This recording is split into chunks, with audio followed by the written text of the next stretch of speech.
Cole Ragans tossed another gem in a Royals 2-1 win over Minnesota. Let's talk about it on this edition of Locked On Royals.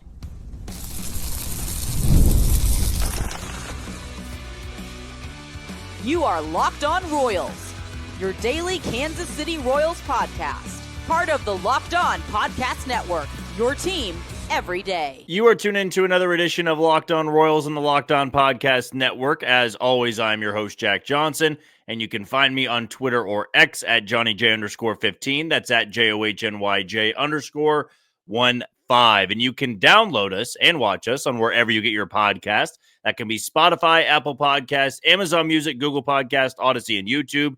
Just be sure to hit the follow button and subscribe. For you first-time listeners out there, our format is very simple. We bring you episodes Monday through Friday, and on Friday, it is dedicated to you, the listener. You just send in a question below either here on the comments for YouTube, or you can reach out to me directly on Twitter and leave your question there. And that Mailbag Friday episode, we'll just spend the entire time answering those questions. But as for me, if you want to know where I come from, what I do for work, I'm based here in Kansas City.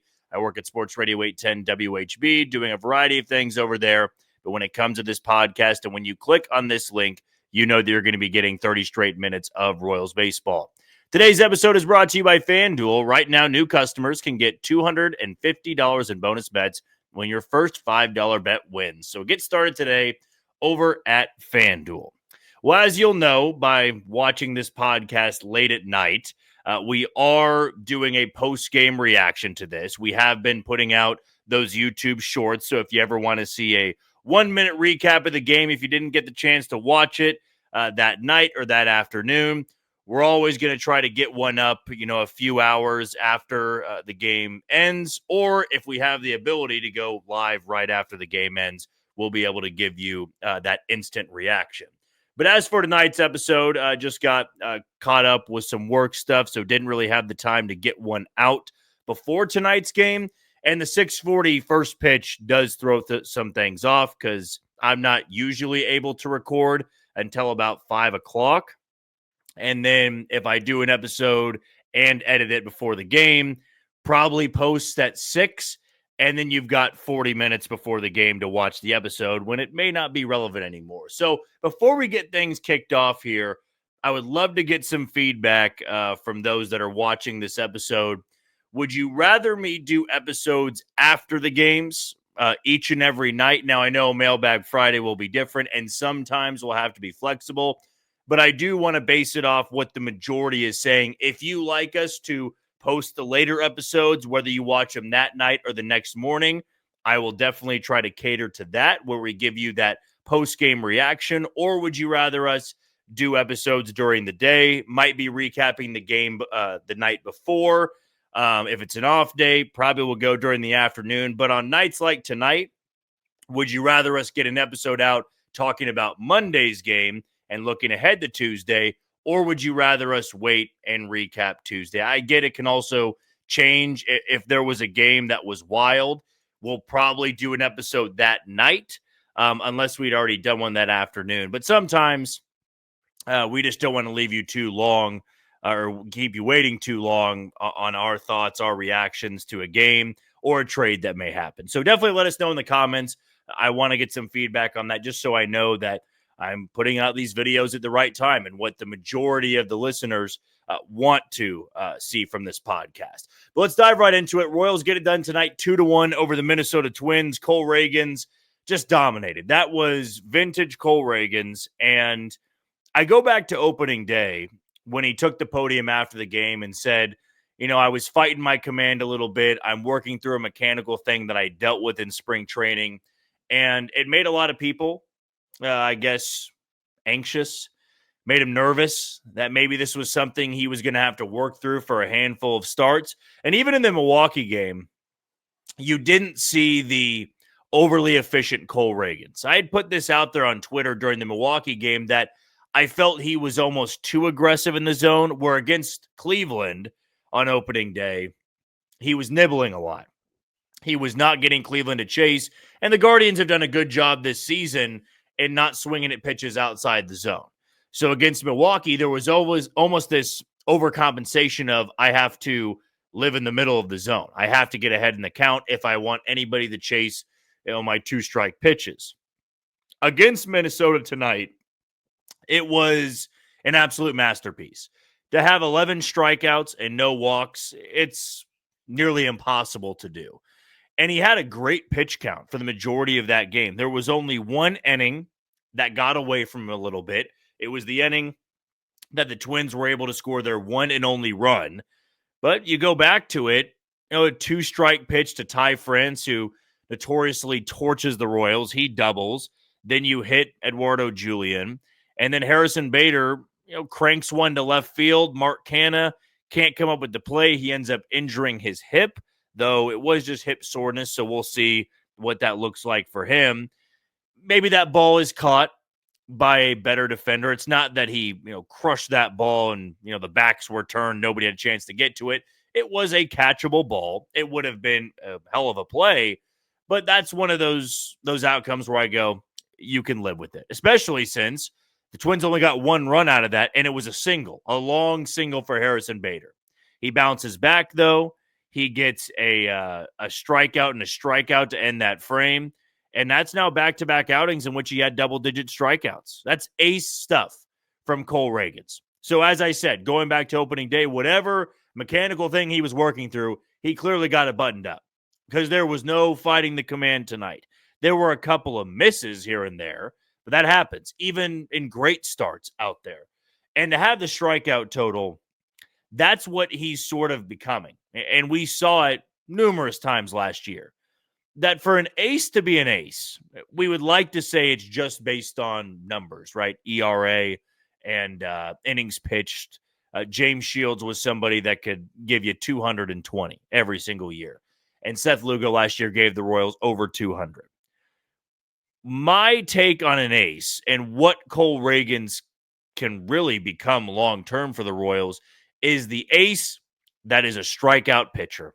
You know that when he takes the ball, he might be putting 10 guys away via the strikeout, 11 guys, 12 guys away. And that's ace stuff. When I look at a true ace, they have to have that ability. If you're a guy that only strikes out 5 to 6 guys per 9, it's not an ace in my book. I know there are some loopholes there, and there are some, guys that don't fit that narrative that are still really good pitchers.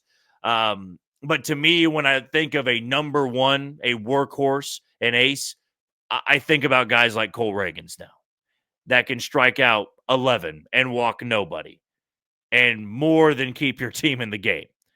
If the Royals offense wasn't going up against Pablo Lopez, and I'd expect them to have a tough time tomorrow against Joe Ryan, but if they were going up against Simeon Woods Richardson, like Michael Lorenzen got to, now Lorenzen went 6 innings of 1-run ball like Cole Ragans. But Cole Ragans had the type of stuff tonight where you take a 2 or 3 run lead and you just run away with it. There's no chance that the Twins were going to get anything going. And then I tip my cap to the bullpen tonight. You didn't have Hunter Harvey. You didn't have Carlos Estevez. You didn't have Lucas Erceg. And yet you get it done with Angel Serpa, who gets the bounce-back outing. And then you got John Schreiber going an inning and 2/3, and Daniel Lynch getting the final out of the game. That's huge for this bullpen. I cannot, I cannot just bring this up and then move on to the next segment. What the bullpen did tonight might have been the most impressive feat they've done all year. And I understand that Hunter Harvey and Erceg and Estevez have been great. Estevez is still getting things ramped back up, so maybe I shouldn't say he's been great. He's had 2 shaky outings, and his first outing against Cleveland, that was probably his best one. Maybe I could also say on Sunday when he was facing off against Baltimore, he looked pretty good. Tonight, though, I believe was the most impressive job by the bullpen, mainly because you don't have your cop-outs, if you will. You don't have your cheat codes of let's just give the ball to Hunter Harvey, Erceg, and Estevez and call it a night. No, you had to go to your secondary guys. You had to go to Serpa. Cole Ragans wasn't going to go 9 innings. We knew that Cole Ragans needed to work deeper into the game, and that he did. It was still a quality start. But Angel Serpa, that was a good version of Angel Serpa. He got 4 outs, too. The only runner he dealt with was because of a bad play. I'll call it a bad play from Vinny Pasquantino. Either should have let Massey get that or cut it off with more authority so we could get it over to Serpa. But he didn't let that affect him. He still got through a clean inning. That's what you need from Angel Serpa. As we talked about on Monday's episode, they need one of either Serpa, Stratton, or Long to be serviceable. Just be good enough. The rest of the guys can take the workload. And Angel Serpa was good in the 7th inning. John Schreiber comes in, deals with some trouble, 1st and 3rd, but gets a big-time double play against Carlos Correa that shifted the momentum in this game.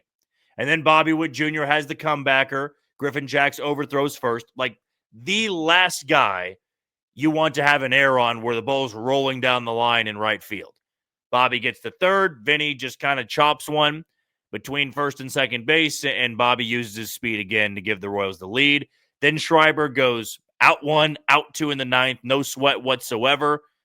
And then Daniel Lynch called upon to face a lefty, and I want to say that was Julian he got for the final out, and the Royals get it done with those 3.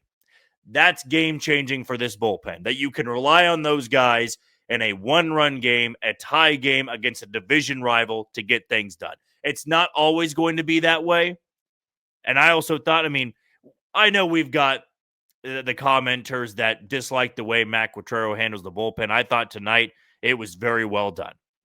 You go back to Schreiber in the 9th inning. He was efficient, and you don't try to get too cute. Let's try to get a 6-out save from Schreiber. Nope, lefty. We already had Daniel Lynch up earlier in the game. We're going to him, even if, he does deal with some trouble. We need one more out. Daniel Lynch gives us that best chance. And I thought it was a great move to go to him. 1-run game, 2 outs, nobody on. Don't need to try to get too cute. Don't need to try to muscle up and get one more out of John Schreiber for a 6-out save. You played smart. And I thought Matt Quatrero played it smart, but I tip my cap to Ragans. I tip my cap to the bullpen. 2-1 games are fine. Those are the games that playoff teams win, where you're not getting anything going. It's ace versus ace. You're dealing with trouble late in the games, but guys make big-time pitches to get out of it. So pitching, great again tonight. And tomorrow it'll be Seth Lugo versus Joe Ryan. And Joe Ryan has always had the Royals' number. So they'll have a rested bullpen, at least with the big 3. And Seth Lugo is going to need to follow up what he did from last Friday, which was a quality start against the Baltimore Orioles. We're going to take our first break at the show. When we come back, let's talk about this outfield. Mark Canha now a little bit banged up after this game. We've seen more from MJ Melendez. We've seen more from Kyle Isbell and Hunter Renfroe. And though we're not going to talk about him, Jack Caglione had a 470-foot home run tonight. He's just been on a tear in the first 4 games in Double-A. But as I said, not talking about him. For our next segment, we will discuss this outfield and where I'm at with them going into game number 12 tomorrow. So that's coming up next on Locked On Royals. You are tuned into Locked On Royals on the Locked On Podcast Network. I'm your host, Jack Johnson, and you can find me on Twitter or X at JohnnyJ_15. Want to give a shout out to the title sponsor today in FanDuel. The NBA playoffs are almost here, and FanDuel is giving new customers an incredible way to get in on the action. Right now, when you join FanDuel and place your first $5 bet, you'll get $250 in bonus bets if your bet wins. Don't miss out. Head to FanDuel.com and claim your $250 in bonus bets today. That's FanDuel.com for that $250 in bonus bets today. You do have the NBA playoffs right around the corner, but I've also been focused on baseball and trying to bet on some of those no-run first innings. I did put some money down tonight on the Brewers to take care of business against the Rockies, which last time I checked, they were up big in the 9th inning, so hopefully nothing else crazy happened while I was recording this episode. But if you want to do baseball, you want to do the NBA playoffs, now that college basketball is over, go get started today over at FanDuel. We've got an 11-game sample size now, and I want to bring up something I said yesterday, which was the 9-game, 10-game snapshot that we had. That's all we have to go off of. I will say small sample size until about game 40. And then after game 40, I am pretty much calling the 2025 season how I believe it's going to go. If a guy's still struggling 40 games in, not that their season is over, but I can get a good feel as to who they're going to be the rest of the season. So for this outfield, it's not that I'm ready to make any predictions. And so far this season, the Royals have Mark Canha hitting 357, though hasn't played in the majority of the games. They have Hunter Renfroe hitting 167, OPSing at 442. They have MJ Melendez hitting 115, OPSing at 412. And they have Kyle Isbell hitting 296, OPSing at 740. I think the last few games have been good for Kyle Isbell, especially in this series. He was not great on Saturday in the Royals' blowout loss to Baltimore. Also, the last time they have lost a game, as they are rolling with a 3-game win streak. But Kyle Isbell, took advantage of a great game on Monday night, going 3 for 4, boosted his average 96 points, I believe. And then he also had a hit off Pablo Lopez tonight. 1 for 3 from the 9-hole. I can take it. Hunter Renfroe came in late and only had 1 at bat, and he grounded that to third. MJ Melendez, he struck out twice in 3 at bats. I want to say that this segment is more so tailored to MJ Melendez here. We've expressed our thoughts on Hunter Renfroe. We've gave you our opinion on how long the leash is. If we feel that he's going to be able to bounce back from a slow start. He had a slow start last year, then caught fire a little bit. This segment to me is going to be centered around MJ Melendez, who has 26 at-bats on the season. He has struck out 12 times already. And that's probably the most disheartening part of this. Because if he was 3 for 26, and maybe he'd only struck out half of that 6 times, some hard ground outs, there would be something to go off of. And I did feel that the new stance, the new swing, it was one that was going to take some time to truly, get into the rhythm of it. But the more compact swing and the taking out the leg kick was supposed to prevent stretches like this. Now it's 26 at bats, but 12 strikeouts is an alarming number here. And the swing that we are seeing from MJ Melendez is not far off from what we saw last year. He does have a different stance. He does have different hand placement. And it was to, in my opinion, help him hit some of those higher pitches in the zone. He's just not, plain and simple. He's not connecting on those pitches. And the Royals desperately need one of those 3, as we've said, to become a league average bat. And maybe a league average bat is too strong at this point. Just don't be an automatic out. Just don't be somebody that's hitting $140, $150. I can even live with 205.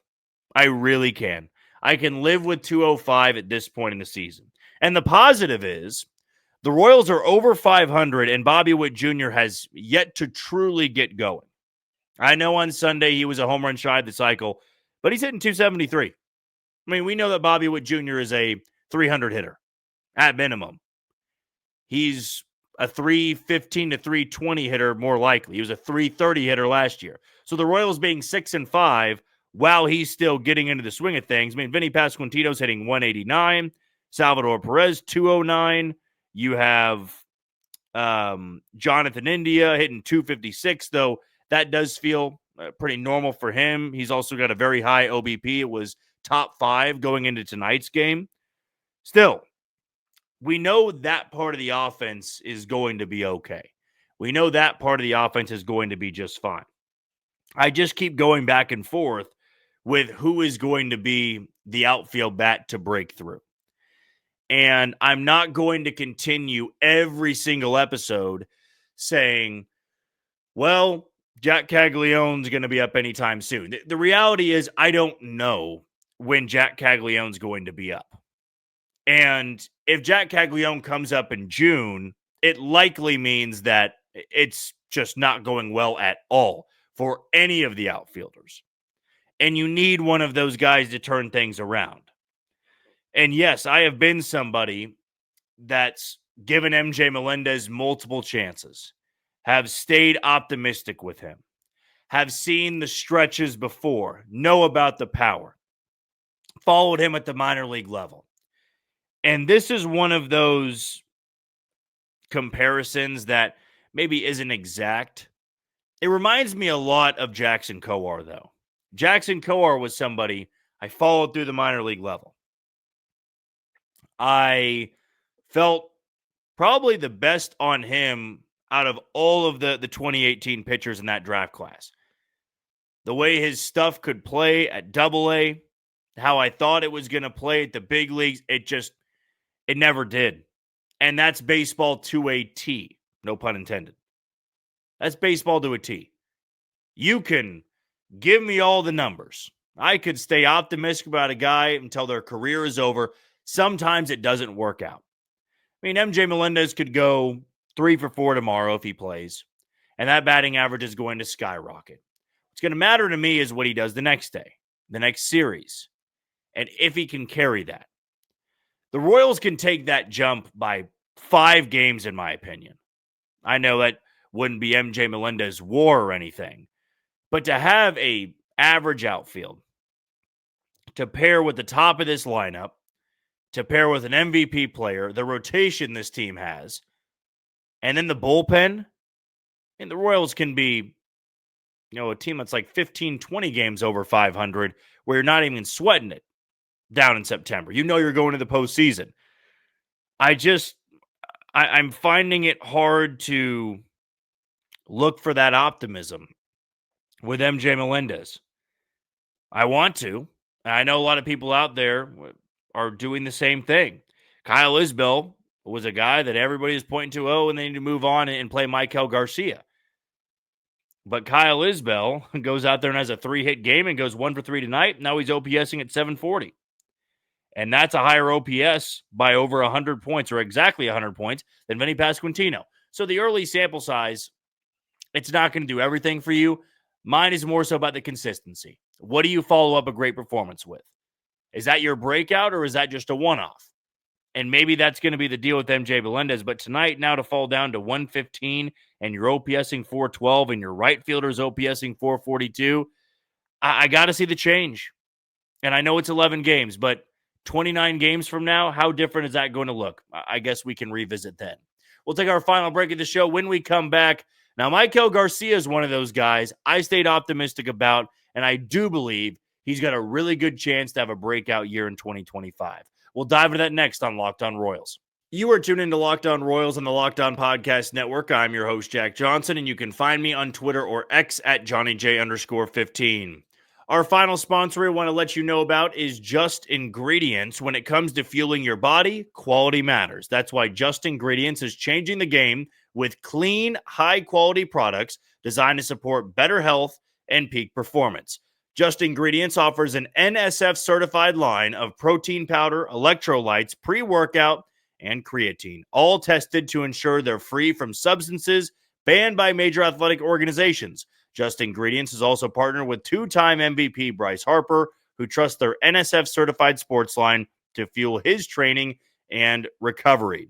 Visit justingredients.us and use code LOCKEDONMLB for 20% off. Again, that's Locked On MLB, LOCKEDONMLB for 20% off. And for more wellness tips, follow at just.ingredients on Instagram. Again, that is at just.ingredients over on Instagram. The guy that we can, buy into a little bit is Maikel Garcia, in my opinion. And not so much off of what he did last year, because if I was saying that last year was a point I was going to refer to as to why he'd break out, you would call me crazy. And you could point out a lot that would be just not factual about those statements. If I said, well, he hit well last year in certain periods. No, he hit well to begin the year, and then he tailed off after that. He was hitting leadoff, and he was one of the worst leadoff hitters in all of baseball. He had an okay postseason, had a 4-hit game. That was great to build on. And now this offseason, I guess, spent time getting back to the basics. And what we've seen in these first couple of series has been impressive.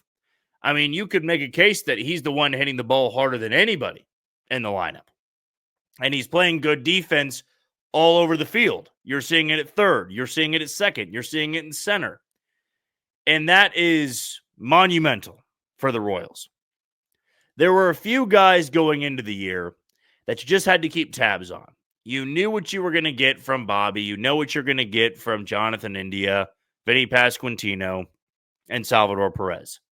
Yes, some of them could take a step back or two, but for the most part, you've got a good estimation, a good range as to who those guys can be. Then you had the rest of this lineup, and even those that I am high on, like Maikel Massey, I can't look at Maikel Massey and say, oh, I know what he's going to be over the course of 160 games. Reality is I don't. I can give you some reason as to why I believe it'll be higher than he was last year.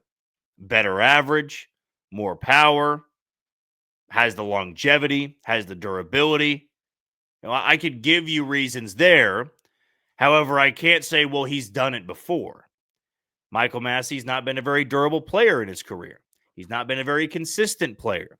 And Maikel Garcia, you had a great 2023, and then you had a not-so-great 2024. To begin it in 2025, I won't fight you if you say, well, it's the same thing as last year. He started well last year. He was hitting leadoff, and then everything went south. And it was only because the Royals' rotation was so good that they were able to mask a lot of those offensive problems for the entirety of the season. I view it differently this year.